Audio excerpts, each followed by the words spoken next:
네, 오늘 저희가 함께 나눌 말씀은 누가복음 4장 16절부터 21절 말씀입니다.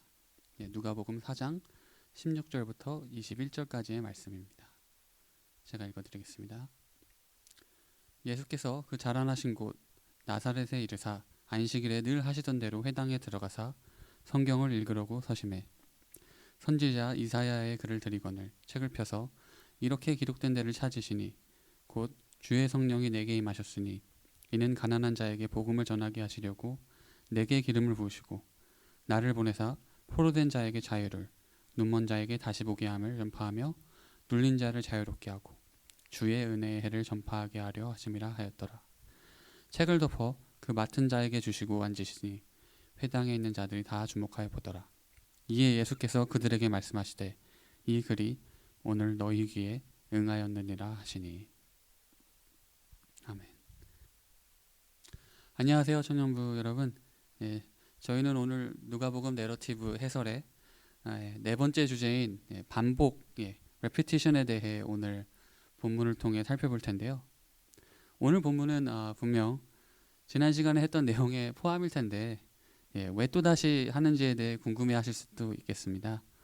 그 부분에 대해 설명을 드리자면 지난주에는 오늘 본문을 포함해서 그 이전과 앞에 이루어지는 내용과 등장인물들의 대화를 통해서 이제 내러티브 해설 방법 중에 관점이라는 주제를 살펴보았다면 오늘은 특히 오늘 본문에 나오는 예수님께서 읽으신 이사야서의 말씀이 어떻게 누가복음 안에서 반복되어 나타나고 또 이루어지는 데에 대해서 살펴보고자 하기 때문입니다. 오늘 본문은 누가복음 안에서 예수님의 공생애, 즉 예수님께서 이 땅에서 이루실 미션, 사명을 보여주는 아주 중요한 내용일 텐데요. 지난주에 저희는 예수님께서 이사야서의 말씀을 읽으시고 전하심으로 누가복음 안에서 하나님의 목적을 이루기 위해 자신의 사명을 감당하는 어떻게 보면 선지자로서의 모습과 관점에 대해서 살펴보았었는데요. 그런 의미에서 오늘 저희는 예수님께서 읽으신 이사야서 말씀의 내용에 대해서 더 깊이 살펴보기 원합니다. 오늘 본문에 예수님께서 읽으시는 이사야서의 말씀은 이사야서 61장 1절과 이사야서 58장 6절을 합쳐놓은 구절입니다. 다시 말해 누가복음의 저자는 지금 의도적으로 이 다른 두 이사야서의 구절들을 마치 하나의 글처럼 독자들에게 전달하고 있다는 것인데요. 이것은 지난 시간에 저 살펴봤던 주제, 관점으로 생각해 본다면 좀 더 이해가 되실 텐데요.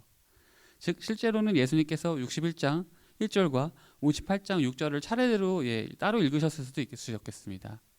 그리고 누가복음의 저자는 자연스럽게 예수님께서 전달하시고자 하는 핵심적인 내용을 이해하고 누가복음의 전체 주제에 걸맞게 필요한 부분들만을 적어 놓았을 수도 있다는 것입니다.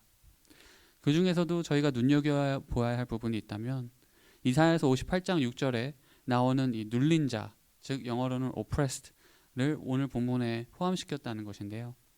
이 눌린 자 혹은 억눌린 자라고도 나오는 이 oppressed 한 사람, 이사야서 61장 1절에는 결코 나오지 않습니다. 그리고 더 나아가 오늘 본문에 추가된 구약의 내용이 또 있는데요. 그것은 바로 레위기 25장의 내용입니다. 다시 말해 이사야서 61장 1절부터 2절의 말씀이 레위기 25장의 말씀을 인용하고 있는 것처럼 보인다는 것인데요. 레위기 25장 10절에는 희년이라고 하죠. 영어로는 The Year of Jubilee라고 하는 50년마다 정기적으로 빚을 탕감하고 종살이를 하던 사람들을 풀어주고 또 그들의 저당 잡힌 땅을 되돌려주는 하나님의 율법에 대한 내용이 있습니다. 이 내용이 오늘 본문 19절에 나오는 주의 은혜의 해와 관련이 있다는 것인데요. 그 이유는 오늘 본문의 바탕이 되는 이사야서 61장 2절에 나오기를 여호와의 은혜의 해와 우리 하나님의 보복의 날을 선포하여 모든 슬픈 자를 위로하되 라고 남아있는 구절이 있는데요. 즉 이사야서 61장 2절에서는 하나님의 은혜의 해와 보복의 날, 이 두 가지의 날이 등장하지만 오늘 본문에는 하나님의 은혜의 날, 또 은혜의 해만을 강조하고 있음을 저희는 발견하게 됩니다. 이것을 바탕으로 신약성경 신학자 조엘 그린은 오늘 본문의 61장 22절에 나오는 61장 이전에 나오는 하나님의 복수의 날에 대한 내용을 포함시키지 않고 오로지 하나님의 은혜의 해, The Year of the Lord's Favor를 강조한 것은 자유케 하는, 영어로는 release라고 하는 단어와 깊은 관계가 있다고 주장합니다. 이 release, 자유라는 단어는 원어상으로 이사야서 61장 1절과 레위기 25장 10절에 동일하게 나오는데요. 그런 이유에서 저희는 예수님께서 오늘 본문을 통해서 강조하고 싶으신 것은 이 release라는 단어, 이 release라고 하는 단어와 그 뜻의 있음을 생각해 볼 수 있겠습니다. 다시 말해 예수님께서는 오늘 회당에 있는 군중들에게 자신이 이 땅에 온 것은 그들을 release, 자유케 하시기 위함임을 보여주는 중요한 장면이며, 이것은 그저 유대인들에게 생소한 처음 듣는 그런 표현이 아닌 하나님의 율법에서 비롯된, 그리고 하나님의 말씀과 언약에서 비롯된 매우 신뢰할 수 있는 내용임을 보여주고 있다는 것입니다. 그런 의미에서 오늘 본문을 영어로 읽었을 때 눈에 띄는 반복적인 단어들이 있는데요. 그것은 바로 me, 나를 뜻하는 거죠. 그리고 또 말씀 속에서는 예수님 자신을 가리키는 단어와, 그리고 좀 전에 말씀드렸던 release라는 단어입니다. me, 나, 그리고 release, 자유라는 이 두 단어인데요. 제가 영어로 한번 오늘 말씀을 읽어드리겠습니다. The Spirit of the Lord is upon me, for He has anointed me. To preach good news to the poor, He has sent me. To proclaim the captives' release, and to the blind sight. To send forth the oppressed in release. To proclaim the year of the Lord's favor.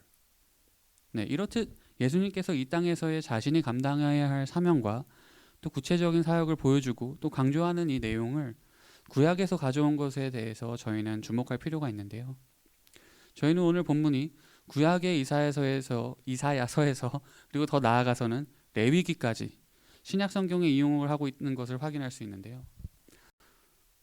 이렇듯 신약과 구약을 넘나들며 반복적으로 인용하는 이 구절들을 통해 저희는 성경의 저자들이 무엇을 강조하고 싶은지에 대해서도 생각해 볼 수 있겠습니다. 그리고 이런 신약과 구약을, 즉 역사적이고 또 시간을 넘나들며 저자들이 강조하고 싶은 것은 변치 않으시고 또 미처 저희가 알지 못했던 하나님을 나타내고, 그리고 시대를 관통하는 하나님의 역사 혹은 행하심을 보여주기 위함일 텐데요. 이것을 신학적인 용어로는 antecedent theology라고도 표현합니다. 영어로 antecedent theology라고 하고, 직역을 하게 되면 선행적 신학이라고도 할 수 있겠는데요. 다시 말해 수천 년에 걸쳐 하나님의 감동하심으로 쓰여진 이 성경 말씀, 역사 속에서 성경 말씀의 그 어떠한 역사 속에서 비교적 앞선에 쓰여진 말씀들이 그 뒤에 쓰여진 성경 말씀의 재등장함으로 저희는 하나님께서 역사 가운데 어떻게 일관되게 일하셨고 또 그 시대에 맞게 일하시는지를 발견하게 된다는 것인데요. 그런 의미에서 오늘 본문이 오늘날 저희에게 시사하는 바는 매우 중요합니다. 그 이유는 오늘 본문 또한 구약에서 쓰여진 역사적으로는 매우 오래된 하나님의 말씀을 인용하고 있지만, 오늘 본문에 등장하는 군중들과 또 말씀을 전하시는 예수님은 이것을 결코 역사책을 읽고 배우는 데에 의미를 두고 있지 않기 때문입니다. 군중들은 오늘 본문에 나오는 이사야서의 말씀을 가지고 그저 그들의 조상으로부터 전해 내려오는 어떠한 역사적인 가치를 가지고 있는 문서로 취급하지 않고 살아계신 하나님으로부터 전해져오는 언약의 말씀임을 굳건히 믿고 있었으며, 더 나아가 예수님께서 이 살아계신 하나님의 말씀과 언약을 실질적으로 이 땅 가운데에서 이루심으로 하나님의 목적이 어떻게 성취되어 가는지 보여주고 있는 것인데요. 다시 말해 오늘 본문을 통해서 저희는 오늘날 저희가 하나님의 말씀을 어떠한 역사적인 가치를 가지고 있는 문서뿐만이 아니라 우리에게 예수 그리스도를 통해 하나님께서 허락하신 구원의 솔길을 발견하고 우리의 삶의 실질적인 문제에 대해서도 지혜를 구하고 인도하심을 구할 수 있는 증거를 가져다주는 매우 중요한 내용이 되는 것인데요. 즉 오늘 이스라엘 역사 속에서 이루어진 하나님의 언약의 말씀이 다시 오랜 세월을 거쳐 이스라엘 백성에게 예수 그리스도를 통해 찾아왔던 것처럼 이 하나님의 언약의 말씀은 또다시 오랜 세월을 거쳐 오늘날 저희에게까지 전해지고 또 믿음으로 그 언약을 누릴 수 있는 길이 예수 그리스도를 통해 저희에게도 주어졌음을 저희는 오늘 본문을 통해서 확인할 수 있습니다. 그러므로 오늘 본문 21절에 나오는 예수님의 말씀에 저희는 귀 기울일 필요가 있는데요. 예수님께서는 21절에 이사야서의 말씀을 군중들에게 다 읽으신 후에 말씀하시기를 이 글이 오늘 너희 귀에 응하였느니라 하시니라고 하셨습니다. 이 오늘이라는 단어, 이 단어는 오늘 본문에 나오는 군중들을 향함과 동시에 더 나아가서는 오늘날 저희에게도 해당되고 있음을 저희가 확신할 수 있습니다. 그리고 그렇게 확신할 수 있는 것은 이전부터 오늘에 이르기까지 언제나 변함없이 저희와 함께 하시는 하나님의 변치 않는 은혜와 사랑을 이스라엘 백성이 오랜 시간 광야에서부터 그리고 그들의 많은 믿음의 조상들을 통해 경험하고 배웠듯이 저희 또한 이 변치 않는 창조주 하나님의 은혜와 사랑을 받을 수 있는 곧 이스라엘 백성들과 동일한 하나님의 형상을 따라 만들어진 그분의 창조물이기 때문입니다. 그런 의미에서 저희는 오늘 본문을 통해서 누가복음 안에서 이루어지는 예수님의 사역의 대상에 대해서 좀 더 살펴보기 원하는데요. 좀 전에 저희는 예수님의 사역의 대상 중에 이사야서 58장 6절에 나오는 oppressed, 즉 눌린 자 혹은 억눌린 자가 이사야서 61장 1절에 추가된 것이 오늘 본문의 내용이라는 것을 발견하게 되었는데요. 이 억눌린 자가 누구를 말하는 것인지를 좀 더 저희가 명확하게 알기 위해서는 오늘 본문 18절에 나오는 가난한 자에 대해 저희가 좀 더 이해를 할 필요가 있겠습니다. 그리고 저희가 이 18절에 나오는 가난한 자에 대한 이해가 저희가 먼저 이해를 먼저 하는 것이 좀 더 도움이 될 수 있겠습니다. 오늘 본문 18절 19절은 infinitive clause라고 하는 한글 문법으로는 부정사라고 하는 것으로 제가 알고 있는데요. 오늘 본문에는 많은 부정사가 존재합니다. 그리고 그 중에서도 오늘 본문 18절의 시작이죠. 주의 성령이 내게 임하셨으니 이는 가난한 자에게 복음을 전하게 하시려고 내게 기름을 부으시고 이후부터 나오는 이 세 가지의 부정사 infinitive clause에 저희는 주목할 필요가 있는데요. 제가 영어로 한번 읽어드리겠습니다. 영어로 첫 번째 infinitive clause가 to proclaim the captives release and to the blind sight. 두 번째 to send forth the oppressed in release. 세 번째 to proclaim the year of the Lord's favor. 이렇게 세 번 나오게 되는데요. 한글로 읽어드리면 첫 번째 나를 보내사 포로된 자에게 자유를, 두 번째 눈먼 자에게 다시 보게 함을 전파하며 눌린 자를 자유롭게 하고, 세 번째 주의 은혜의 해를 전파하게 하려 하심이라. 이렇게 세 번에 걸쳐서 나오는데요. 많은 신학자들은 이 세 개의 부정사가 18절 도입부의 말씀인 주의 성령이 내게 임하셨으니 이는 가난한 자에게 복음을 전하게 하시려고 하는 이 구절을 마치 보조하는 support 하고 assist 하듯이 예수님이 누가복음 안에서 앞으로 감당하실 사역의 완성된 모습을 보여주고 있다고 주장하는데요. 다시 말해 누가복음 안에서 예수님이 이 땅 가운데서 행하실 하나님의 일이란 바로 가난한 자에게 복음을 전하는 것이며, 이 가난한 자란 다름 아닌 포로된 자이며 눌린 자요 또 눈먼 자이며 이들에게 전하게 될 복음을 통해 마침내 은혜의 해, 즉 희년이 전파되고 이루어지므로 이들이 참된 자유를 얻게 된다는 것인데요. 그렇다면 이 가난한 자들, 즉 포로된 자이며 눌린 자요 또 눈먼 자들은 과연 누구를 뜻하는 것이었을까요? 그리고 더 나아가서 이들에게 주어질 참된 자유란 무엇을 뜻하는 것이었을까? 저희는 분명 생각해 보게 될 텐데요. 먼저 오늘 본문에 나오는 이 가난한 자들이 누구인지에 대해 살펴보겠습니다. 누가복음을 한 번쯤 읽어보신 분들은 아마 누가복음 안에서 예수님께서 기적을 행하시는 일들 중에서 귀신에 눌린 자들 혹은 또 여러 가지 질병으로 고통받는 자들, 심지어 눈이 안 보이는 자를 치유하시고 회복하시는 일들을 이미 알고 계실 텐데요. 이들을 치료하시고 회복하시는 예수 그리스도의 사역을 통해서 저희는 이것이 곧 이 땅에서 하나님께서 하나님 나라의 회복을 시작하셨음을 발견하게 됩니다. 이것은 분명 에덴 동산에서 타락한 인류의 죄로 인해 수많은 죄의 결과로 고통받는 인류를 다시 한번 원래의 모습으로 회복시키고자 하시는 하나님의 계획이 예수 그리스도를 통해 이 땅 가운데 나타나고 있다는 것인데요. 다시 말해 예수님께서 가시는 곳마다 사람들을 치료하시고 회복하시는 것은 이 땅 가운데 하나님 나라의 회복이 시작되었음을 사람들에게 알리는 매우 중요한 사역이었던 것입니다. 그런 이유로 인해서 저희는 누가복음 안에서 예수 그리스도께서 만나시는 사람들을 치료하시고 회복시키실 때마다 반복적으로 죄사함이라는 단어가 등장을 하는데요. 영어로는 release 혹은 forgiven 이라고 나오는 이 단어는 지난 시간에도 저희가 살펴봤듯이 누가복음의 원어상으로는 누가복음 4장 18절에 나오는 자유라는 단어와 같은 단어입니다.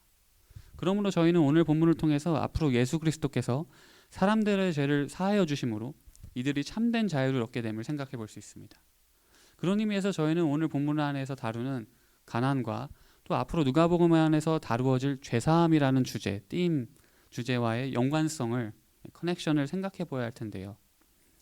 누가복음 안에서 등장하는 질병으로 고통받는 자들, 귀신 들린 자들, 세리들, 텍스 컬렉터라고 하죠. 심지어는 직접적으로 죄인, 시너리라고 불리는 사람들은 전부 죄와 직접적으로 first hand 또는 간접적으로 indirectly 연관이 되어 있는 사람들이었습니다. 그리고 더 나아가 세리 외에는 어떠한 경제활동을 해나가기가 매우 어려운 가난한 사람들일 수밖에 없었다는 것인데요. 그 이유는 유대교 정통상 죄와 연관되어 있는 사람들은 격리 대상들이며 공식적인 모임이나 자리에 함께할 수 없고 더 나아가 그들에게 도움을 주거나 함께하는 이들마저 자칫 죄인으로 취급받을 수도 있는 매우 엄격한 사회였기 때문입니다.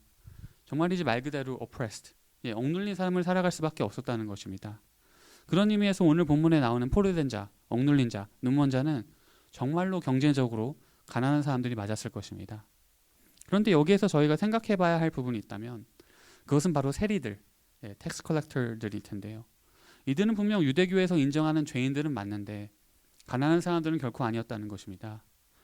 그리하여 저희는 오늘 본문에서 나오는 가난한 자란 단지 경제적인 economically 가난한 자들만을 가리키는 것이 아닌 더 넓고 깊은 의미를 갖고 있음을 발견할 수 있습니다. 다시 말해 죄의 결과로 이 땅 가운데에서 온전히 하나님의 나라를 누리지 못하고 경험하지 못하는 이 모든 이들이 다 가난한 사람들이라는 것인데요. 이런 관점으로 본다면 세리들도 분명 죄인으로서 하나님 나라를 이 땅 가운데서 누리지 못하는 가난한 자들일 텐데요. 그리고 더 나아가 만일 자신의 죄를 뉘우치고 예수님을 영접한다면 이 또한 죄사함을 받고 구원을 얻을 수 있는 사람이라는 것입니다. 누가복음 19장에서는 세리 중에서도 높은 위치에 속하는 세리장, Chief Tax Collector인 삭개오가 등장을 합니다. 누가복음 5장 27절에도 등장하는 또 다른 세리, 예수님의 제자이며 마태복음을 저술한 것으로 알려진 레위, 그리고 그의 또 다른 이름이 바로 마태죠. 이렇게 두 번에 걸쳐서 나오는 세리들을 향한 예수님의 사역은 죄사함, release of sin이라는 주제와 가난한 자들이라는 주제를 연결시키는데 매우 중요한 역할을 하게 됩니다. 저희는 오늘 본문을 통해 가난한 자들을 향한 예수 그리스도의 사역에 대해서 배우고 있는데요. 그렇다면 말 그대로 부자들은 어떻게 되는 것일까? 라는 생각을 안 해볼 수 없겠습니다. 그런 의미에서 누가복음 안에서 세리들은 단순히 경제적으로 가난한 자들에게만 복음이 전해지는 것이 아니며 부자들에게도 복음의 문이 열려 있다는 것을 보여주는 어떠한 부자들의 대표격인 representative한 역할을 맡고 있다는 것인데요. 누가복음 안에는 크게는 두 번에 걸쳐서 부자들을 향한 부정적인 묘사가 등장을 하게 됩니다. 부자와 나사로의 이야기로도 잘 알려져 있는 누가복음 16장 19절부터 31절의 말씀과 누가복음 18장 18절부터 25절부터까지 나오게 되는 관원이라고 나와 있는데요. 영어로는 ruler라고 나오는 또 다른 부자의 이야기가 나옵니다. 두 부자의 이야기로부터 저희가 알 수 있는 것은 또 알 수 있는 하나의 교훈 내지 또 주제가 있다면 그것은 바로 나눔, sharing일 수 있겠습니다. 로버트 타니힐이라는 성경신학자는 누가복음에 등장한 이 두 부자의 이야기를 가지고 나눔의 중요성을 매우 강조했는데요. 다시 말해 표면적으로 저희가 이 두 이야기를 보았을 때 이 두 이야기의 핵심은 가난한 이들을 외면하고 나누지 않은 그리고 그로 인해 불행한 결말을 맞게 되는 이야기로 또 비춰지고 있다는 것인데요. 이것은 오늘 본문에 나와 있듯이 누가복음 안에서 예수님께서 얼마나 가난한 이들에게 관심이 있으셨는지를 보여주는 중요한 내용이 될 수 있겠습니다. 그리고 더 나아가서는 예수님을 따르는 사람들로서 나눔이라는 것이 얼마나 중요한지를 보여주는 내용으로도 볼 수 있겠습니다. 그런 의미에서 특별히 누가복음에서 예수님의 공생애에 다시 말해 예수님의 이 땅에서의 사역의 마침표를 찍는 이야기가 부자 세리장인 Chief Tax Collector인 삭개오가 마침내 예수님을 영접하고 자신의 소유를 가난한 이들과 나누는 이야기라는 것은 결코 우연이 아닐 텐데요. 더 나아가 이 이야기의 바로 직전의 이야기는 바로 다름 아닌 하나님의 모든 계명을 지켰지만 한 가지 자신의 모든 소유를 가난한 이들에게 주고 예수님을 따르라는 명령에는 순종하지 못했던 또 다른 부자죠. 바로 관원 혹은 룰러라고 하는 인물의 이야기였다는 것인데요. 이 또한 결코 우연이 아닌 저자가 두 부자를 독자들에게 대비시켜 컨트라스트하여 보여주고 있다는 것입니다. 누가복음의 저자는 오늘 본문에 등장하는 예수님의 사역에 대한 내용을 바탕으로 누가복음을 예수님께서 만나시는 가난한 자와 부유한 자라는 주제의 이야기들로 예수님의 공생 이야기를 나누었다고도 볼 수 있게 됩니다. 다시 말해 오늘 본문에 나왔듯이 예수님께서는 누가복음 안에서 반복적으로 가난한 이들을 만나셔서 그들을 치료하시고 회복하시며 그들의 죄를 사하여 주십니다. 그리고 그와 동시에 가난한 이들과 대비되는 컨트라스트되는 부유한 자들과도 지속적으로 만나십니다. 그런데 이 두 가지의 주제를 가지고 누가복음 안에서 이루어지는 예수님의 사역을 바라본다면 어쩌면 같은 주제가 계속 반복되는 것이 아닌가 하는 생각이 들 수도 있는데요. 질병으로 고통받는 자, 눈먼 자, 죄인 등 유대교회에서 죄로 인정하는 일들을 행하거나 연결되어 있는 사람들을 가난한 자로 정의한다면, 디파인한다면 이것은 그저 반복적으로 예수님께서 가난한 자들을 만나시고 죄를 사하여 주시고를 반복하는 그저 마치 복사하고 붙여넣기를 하듯이 카피 앤 페이스트 하듯이 이야기를 읽게 될 수도 있다는 것인데요. 하지만 이 이야기들을 저희가 조금 더 자세히 살펴보면 결코 가난한 자들과 부유한 자들을 만나주시는 예수님의 어떠한 반복적이며 똑같은 이야기가 아니라 그 이야기 속에 작고 큰 변화들이 있고 그 변화들로 인해 저자는 어떻게 예수 그리스도께서 하나님의 목적이시며 또 누가복음의 큰 주제인 온 민족을 구원하시는 하나님의 역사라는 주제를 완성시키는지 독자들에게 보여주고 있다는 것인데요. 그런 의미에서 누가복음 안에 등장하는 세리들 그리고 그 중에서도 레위와 삭개오의 이야기는 가난한 자와 부유한 자 사이에 생기는 이분법적인 다이커토미한 우리의 시선과 관점에 더 깊이를 더하는 매우 중요한 인물들일 것입니다. 예수님께서 사역하시던 당시대에는 세리들은 유대인들에게 세금을 걷어 로마인들에게 바침으로 나오는 어떠한 장려금, 인센티브라고 해도 할 수 있는 그런 것들을 통해서 외적으로는 분명 부유한 사람들에 속했을 것입니다. 말씀 속에서도 알 수 있듯이 레위는 예수님을 위해 큰 잔치를 베풀었다고 누가복음 5장 29절에 나와 있음을 볼 때 부유층에 속했음을 알 수 있습니다. 그러나 레위의 이야기 속에 등장하는 또 다른 부유층에 속하는 바리새인들과 서기관들은 레위와 또 그와 같은 다른 세리들 그리고 죄인들과 더불어 함께 식사하는 모습을 보고는 예수님과 그의 제자들을 비방합니다. 제가 지금 바리새인들과 서기관들을 부유층에 속하는 사람들로 소개하고 있는 이유는 이 시대에는 부유층이란 곧 기득권, vested right이라고도 하죠.를 가지고 있는 사람들을 포함하고 있기 때문인데요. 그런 의미에서 종교국가인 이스라엘의 당시대 종교 지도자들의 위상과 영향력은 엄청난 것이었습니다. 그리고 지금 이런 사회적으로 큰 영향력을 가지고 있는 사람들이 세리들을 비방한다는 것은 세리들이 사회적으로 얼마나 안 좋은 평가를 받고 있는지를 단적으로 보여주고 있다는 것인데요. 그리고 더 나아가 이러한 멸시를 받는 즉 죄인들과 함께 같은 식탁에 앉는다는 것 자체가 유대인 사회에서는 용납할 수 없었다는 것인데요. 그렇게 지금 예수님과 그의 제자들은 어쩌면 사회적으로 엄청난 질타를 받을 행동을 하고 있다는 것입니다. 그리고 재미있는 것은 누가복음 19장에 등장하는 삭개오의 이야기 속에서도 똑같은 상황이 일어납니다. 예수님께서 삭개오라는 세리장의 집에서 레위와 식사를 했던 것처럼 똑같은 상황이 반복될 즈음에 그 뒷배경에서 다시 한번 이 둘의 모습을 보며 비방하는 목소리가 들려옵니다. 그런데 이번에 등장하는 인물들은 바리새인이나 서기관들 같은 종교 지도자들이 아니라 다름 아닌 가난한 사람들이었습니다. 누가복음 19장 7절에 나오기를 뭇 사람이 보고 수군거려 이르되 저가 죄인의 집에 유하려 들어갔도다 하더라. 이 뭇 사람들은 다름 아닌 예수님께서 예루살렘으로 향하시는 그 긴 여정 내내 함께했던 군중들로서 그동안 수많은 예수님의 기적과 행하심을 목격한 가난한 서민들이었는데요. 그럼에도 여전히 세리에 대한 이런 부정적인 시선은 저희로 하여금 군중들의 믿음이 어떠한지를 다시 한번 생각해보게 되는 계기가 되며 또 더 나아가서는 같은 부유층에 속하는 사람들에게도 그리고 더 나아가 가난한 사람들에게조차 죄인으로 멸시를 받는 세리들에 대해서도 다시 한번 생각해 볼 수 있게 될 텐데요. 즉 저희는 지금 같은 상황처럼 보이는 이 레위와 삭개오의 이야기 속에서 비록 작게 보일 수 있지만 뒷배경에 등장하는 이 다른 인물들로 인해 이야기가 또 다른 관점으로도 보여지는 것을 확인할 수 있는데요. 이것은 성경 내러티브 안에서 자주 쓰이는 방법으로 구약에서부터 자주 쓰여진 타입씬이라는 직역으로 하면 정형성 이야기라고도 할 수 있는 어떠한 이야기의 전달 방식입니다.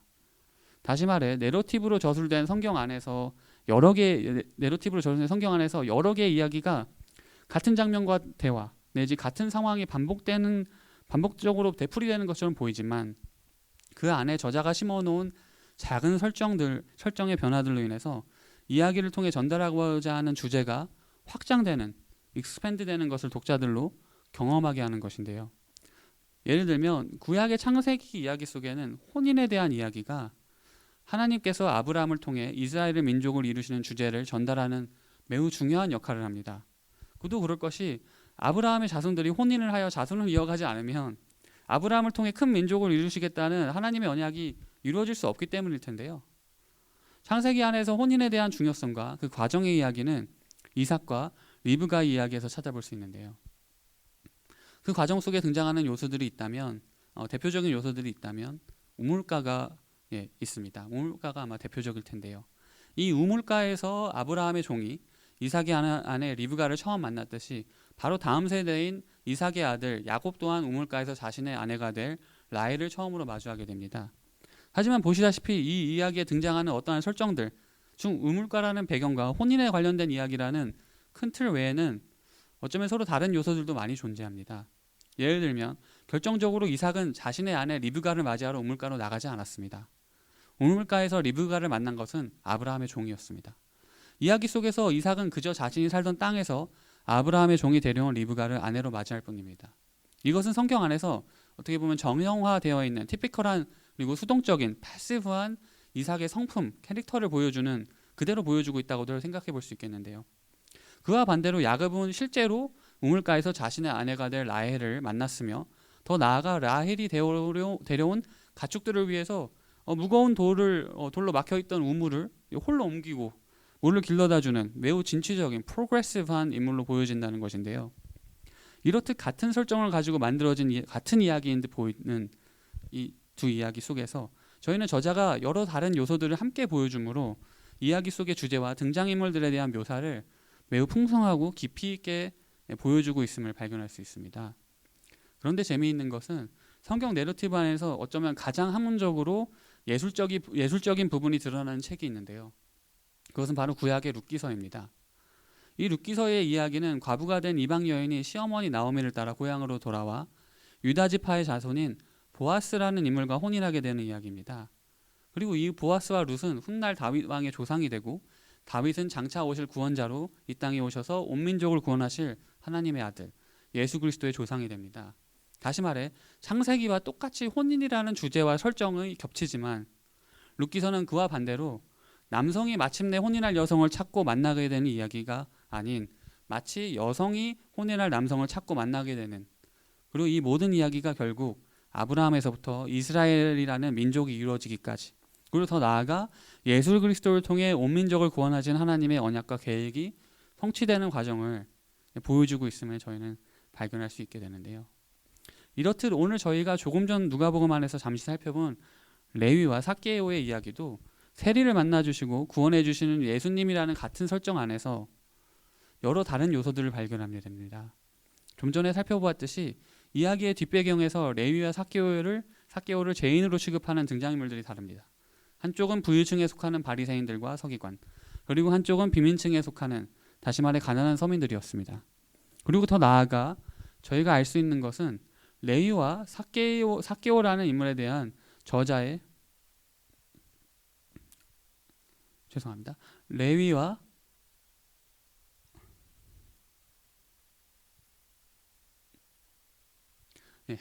삭개오라는 인물에 대한 저자의 설명의 차이인데요. 저희가 보시다시피 누가복음 5장 27절부터 32절에서 저자는 레위라는 인물에 대한 설명을 매우 제한합니다. 그는 세리이며 주변으로부터 죄인으로 취급받았다는 것 외에 저자로부터의 다른 설명은 없습니다. 하지만 누가복음 19장 1절부터 10절까지 등장하는 삭개오라는 인물에 대해서 저자는 그가 키가 작은 사람이라는 외적인 설명과 더불어 보통 세리가 아니라 세리장이며 더 나아가 부자라는 설명을 추가했음을 알 수 있습니다. 저자가 이렇게 이야기 속에서 레위에 대한 외적인 설명을 추가하지 않은 것은 그가 레위가 어떻게 생겼는지 혹 키는 얼마나 큰지에 대해 몰랐다기보다는 이야기에서 전달하고자 하는 핵심적인 주제와 상관이 없기 때문에 쓰지 않았다고 보는 것이 맞을 텐데요. 다시 말해 지난 시간에 나눴듯이 저자는 지금 의도적으로 나레이터의 관점을 통해서 가장 중요하고 또 강조하고 싶은 내용만을 독자들에게 보여주고 있다는 것입니다. 그리고 지금 저자가 이 이야기 속에서 강조하고 싶은 것은 바로 5장 32절에 나왔듯이 예수님께서는 지금 이 땅에 세리와 같은 죄인들도 구원하시기 위해 오셨다는 것입니다. 32절을 제가 읽어드리겠습니다. 내가 의인을 부르러 온 것이 아니오 죄인을 불러 회개시키러 왔노라. 지금 세리들은 어찌 보면 자신이 속한 이스라엘 민족의 돈을 갈취해 로마에 갖다 바침으로 이익을 얻은 매국노, a traitor to one's country라고도 할 수 있는, 해당이 될 수 있는 아주 악질이었던 사람들인데요. 예수님께서는 지금 이들에게도 회개를 통한 구원의 기회를 허락하고 계심을 저희는 보게 됩니다. 그런 의미에서 저자는 레위보다 삭개오를 더 복잡하고 컴플리케이트하고 또 매우 복합적인 컴플렉스한 인물로 묘사를 합니다. 그는 단순히 죄인이 아니며 세리 중에 대장이며 부자라는, 또 키가 작다는 설명을 함께 하고 있는데요. 삭개오의 키가 작다는 설명은 신학자들 사이에서도 의견이 많이 엇갈리는데요. 크게는 두 가지로 외형적으로 삭개오는 정말 키가 작았다, 혹은 키가 작다는 것은 삭개오가 신체적인 기형이 있었을 수도 있다는 것인데요. physical deformity가 있었다는 것인데요. 즉 키가 작다는 것은 어떠한 은유, 메타포에 가깝다는 것입니다. 그리고 이런 큰 두 가지의 의견들 사이로 파생되는 또 다른 추측들은 삭개오가 키가 작지 않았다면 나무에 굳이 올라갈 필요가 있었을까? 혹은 키가 작지 않았지만 자신의 기형적인 모습 때문에 심리적으로 사람들 앞에 나서기를 극도로 꺼렸기 때문에 나무에 올라갔던 것이다. 이런 다양한 관점이 존재하는데요. 실제로 세리장은 당시 대에 분명 사회적으로 질타를 받을 수 있는 자리지만 그와 동시에 사회에서 부와 권력을 행사할 수도 있었다고 합니다. 즉 다시 말해 아무리 키가 작았어도 혹은 삭개오가 만약 정말로 신체에 어떠한 기형적인 결함이 있었다 해도 서민들에게 말 한마디 하면 길을 내어주고 맨 앞자리에 가서 예수님을 직접 뵙고 자신의 집에서 함께 식사하기를 권할 수 있을 만큼 그런 큰 사회적인 영향력이 있었기에 서민들이 쉽게 그를 면전에 두고 모욕감을 주기는 어려웠을 것이라고 신학자들은 추측합니다. 그런 의미에서 삭개오가 예수님을 보고자 나무 위로 올라갔다는 것은 정말 키가 작았기 때문일 수도 있겠지만 어쩌면 더 이상 자신의 권력을 행사하지 않고 부끄러운 한 죄인으로서 예수님을 멀리서나마 바라보는 아주 지극히 작은 사람이 되기를 자처했을 수도 있다는 것입니다. 그런 의미에서 누가복음 18장 13절에는 이름 없는 또 다른 세리가 예수님의 비유를 통해 등장하게 되는데요. 이 세리는 예수님의 비유 속에서 성전에 올라가 하나님께 기도를 드리고 있는데요. 흡사 이 세리의 고백이 지금 나무 위에 있는 삭개오의 마음을 대변해주고 있지는 않은가 생각해 볼 수 있겠습니다. 제가 한번 읽어드리겠습니다. 세리는 멀리 서서 감히 눈을 들어 하늘을 쳐다보지도 못하고 다만 가슴을 치며 이르되 하나님이여 불쌍히 여기소서 나는 죄인이로소이다 하였느니라. 다시 말해 지금 나무 위에 올라간 삭개오는 레위가 그랬던 것처럼 예수님을 영접함으로 회개할 마음의 준비가 되어 있었다는 것인데요. 그리고 더 나아가 18장 13절에 등장하는 이름 없는 세리처럼 마치 눈을 들어 하늘을 쳐다보지 못했던 것처럼 차마 예수님 앞에 나아갈 용기조차 없는, 자기 스스로를 그럴 가치조차 없는 한 죄인으로서 나무 위에 올라가 예수님을 바라보고 있었을 수도 있다는 것입니다. 그래서였을까요? 예수님께서 레위에게 먼저 다가가셨듯이 이번에도 예수님께서 먼저 삭개오에게 다가가십니다. 그리고 말씀하십니다. 삭개오야 속히 내려오라. 내가 오늘 네 집에 유하여야 하겠다. 그리고 그 다음 장면이 19장 6절부터 7절에 나오기를 삭개오가 급히 내려와 즐거워하며 영접하거늘 뭇사람이 보고 수군거려 이르되 저가 죄인의 집에 유하러 들어갔도다 하더라 라고 나와 있습니다. 즉 삭개오가 지금 그 나무 위로 올라간 이유가 설령 사람들을 의식해서였다면 그는 지금 예수님을 영접하게 되어 너무 기쁜 나머지 자신의 체면에 대해서, 디그니티에 대해서는 완전히 잊어버린 것일 수도 있겠고요. 혹은 자신과 같은 죄인을 영접해 주신 예수님의 사랑이 그저 너무 감사하고 기뻤던 것일 수도 있겠습니다. 이처럼 삭개오의 이야기가 복잡하고 혹은 또 복합적인 이유는 지난 시간에 말씀드렸던 저자가 의도적으로 이야기 속에 빈틈, 갭을 만들어서 독자들로 여러 가지의 이야기가 가능한 그런 가능성을 생각해 보기 하기 위해서인데요. 설교 초반에 말씀드렸듯이 삭개오의 이야기는 예수님의 공생의 마지막 이야기입니다. 즉 예수님의 공식적인 사역의 마지막을 장식하는 이야기인 것인데요. 그런 의미에서 오늘 본문에 나오는 예수님의 공식적인 사역의 시작을 알리는 동시에 어떤 사역을 앞으로 하시게 될지에 대한 내용과 또 삭개오의 이야기는 매우 깊은 관계가 있을 텐데요. 오늘 본문에서 제가 말씀드렸던 이 중요한 단어, 자유를 뜻하는 영어로는 release라고 하는 단어이죠. 누가복음에서 저자는 예수님께서 공생의 기간 동안 어떻게 가난한 사람들을 자유케 하시는지에 다룬다고 말씀드렸습니다. 이 가난한 사람들이랑 당시대의 사람들의 관점으로는 죄의 결과로 눈이 멀고 각종 질병과 또 귀신 들림 등 경제활동과 사회활동이 불가능하도록 낙인이 찍힌 사람들이었다고 말씀드렸습니다. 그와 반대로 누가복음 안에서 등장하는 많은 부유한 자들은 세리들처럼 비리를, 커럽션을 일삼고 종교들처럼 위선된 사람들이 있으며 히포크릿, 그리고 더 나아가 실질적인 차원에서 가난한 자들에게 자신의 물질을 나누어 주지 않는 사람들이었음을 보여줍니다. 다시 말해 저자가 삭개오의 이야기를 예수님의 사역의 마지막 이야기로 지정한 것은 삭개오란 인물이 어쩌면 조금 전 저희가 살펴본 이 가난한 자와 부유한 자의 둘 다 해당되는 매우 복합적인 인물이기 때문인 것인데요. 오늘 본문의 영어로는 release라고 하는 불리는, 한글로는 자유라고 나와 있는 이 단어는 이야기 속에서 저자가 주제를 전달하기 위해 반복적으로 사용하는 단어라고 볼 수 있습니다. 이야기 속에서 주제를 전달하기 위해 반복적으로 사용되는 이 단어를 독일어로는 라이트월트라고 하는데요.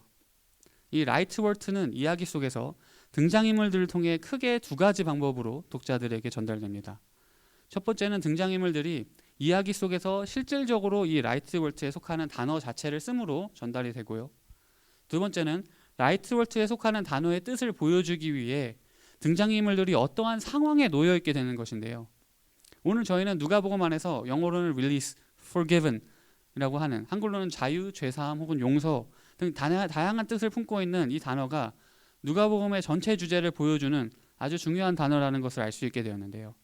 즉 예수님께서는 가시는 곳마다 사람들에게 죄사함과 치유와 회복을 통해 참된 자유함을 사람들에게 주심으로 이 땅 가운데 하나님 나라를 경험하게 하시며 더 나아가서는 자신의 죽음과 부활로 말미암아 저를 믿는 자보다 구원을 얻음으로 우리 모두에게 참된 자유를 허락하셨습니다. 그리고 또 각종 질병과 귀신 들림 등 어쩌면 자신들의 선택과는 상관없이 그저 이 모든 것이 죄로 인한 결과라는 선입견으로 인해 가난해질 수밖에 없는 사회 구조를 살아가는 자들에게는 직접적으로 죄사함이라는 단어를 사용하시고 또 그와 동시에 그들을 치유하시고 회복시키심으로 그들에게 참된 자유를 허락하셨습니다.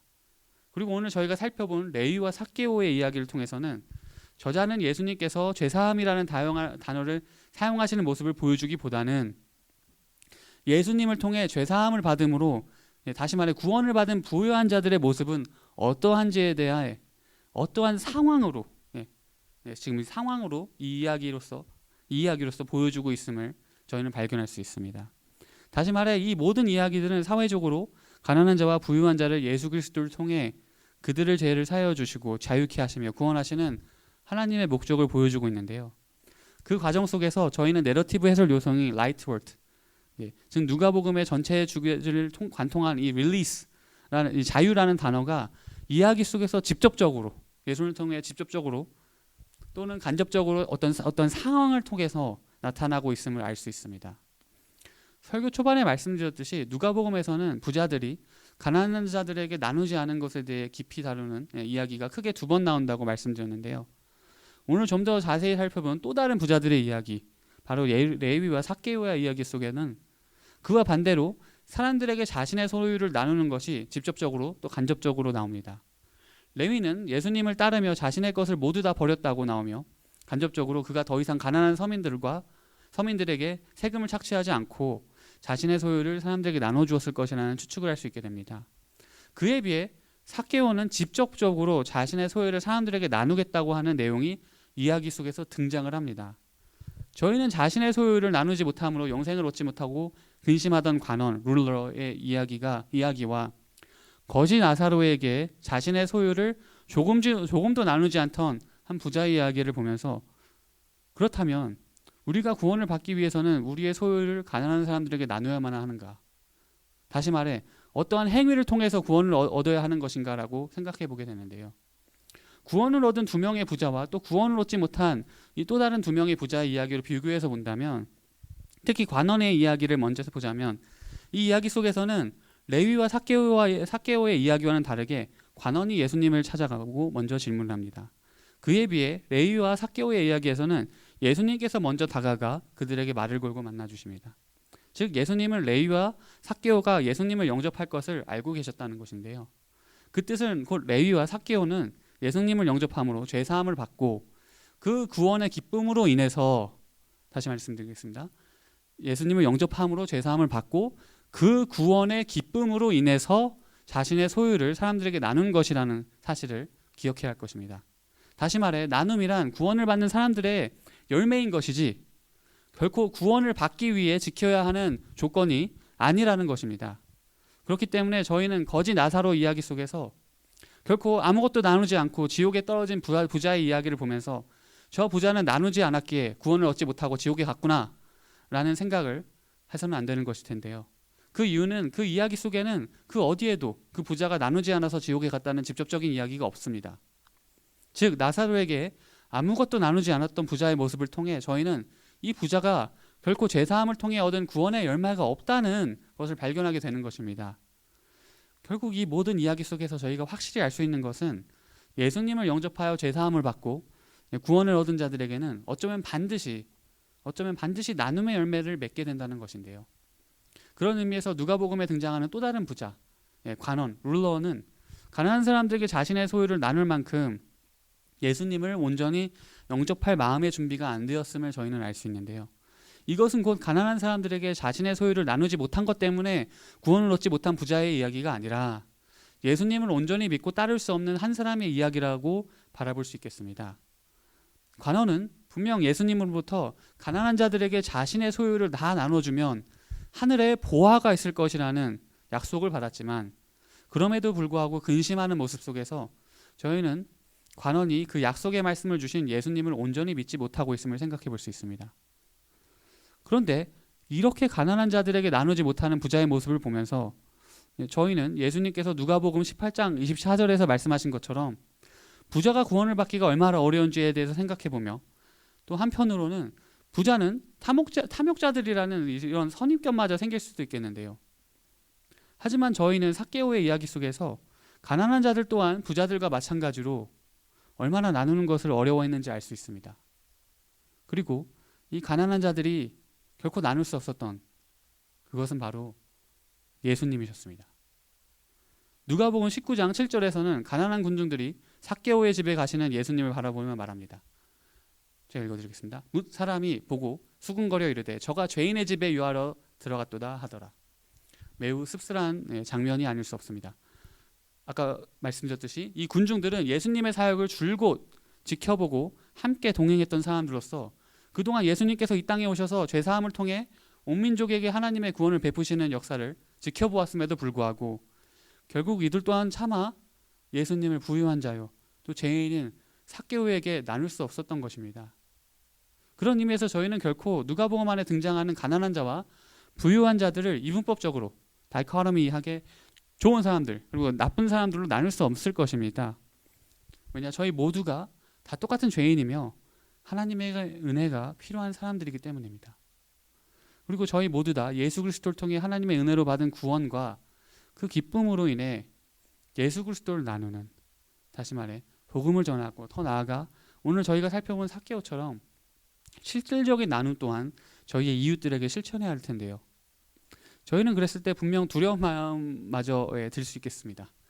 레위를 부르셨을 때 또 레위가 자신의 모든 것을 버리고 예수님을 따랐다고 나왔듯이 저희도 예수님을 따르려면 저희의 모든 것을 버려야 하는 것이 아닌가, 그런 두려움마저도 들 수 있겠습니다.